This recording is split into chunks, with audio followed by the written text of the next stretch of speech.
Hi friends. మన జీవితంలో ఏదైనా చిన్న కష్టం వచ్చినా, నాకే ఎందుకు ఇలా జరుగుతుంది అని దేవుడిని నిందిస్తూ ఉంటాం. కానీ మనకు జరిగే ప్రతి చిన్న చేదు అనుభవం వెనుక ఒక గొప్ప కారణం ఉంటుందని మనలో ఎంతమందికి తెలుసు? అది నిరూపించాకే ఒక అద్భుతమైన కథ ఇది. రాజు మరియు మంత్రి.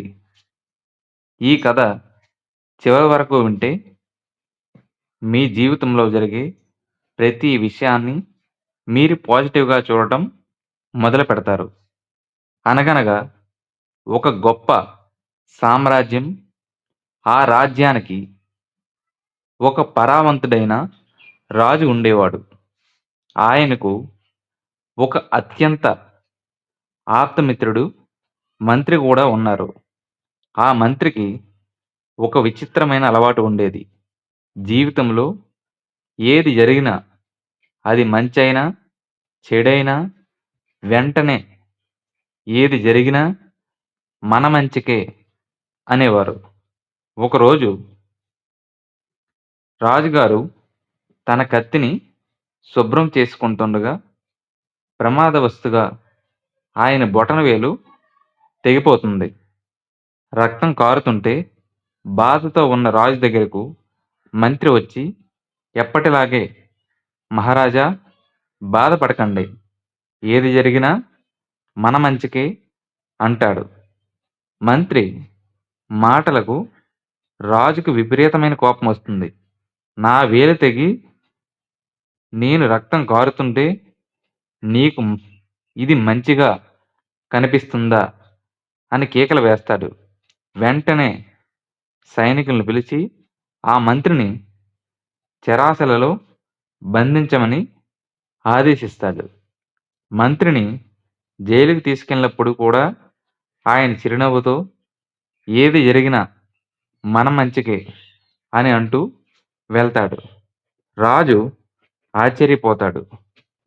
కొన్ని రోజుల తర్వాత రాజుగారు ఒంటరిగా అడవికి వెళ్తారు. క్రూర మృగాలు వెంటపడుతూ దారి తప్పి అడవి లోపలికి వెళ్ళిపోతారు. అక్కడ కొందరు గిరిజనులు తెల్లవారుజామున బంధిస్తారు. వారి ఆచారం ప్రకారం ఆ రోజు ఆ రాజును దేవతకు ఒక మనిషిని బలివ్వాలని అనుకుంటారు.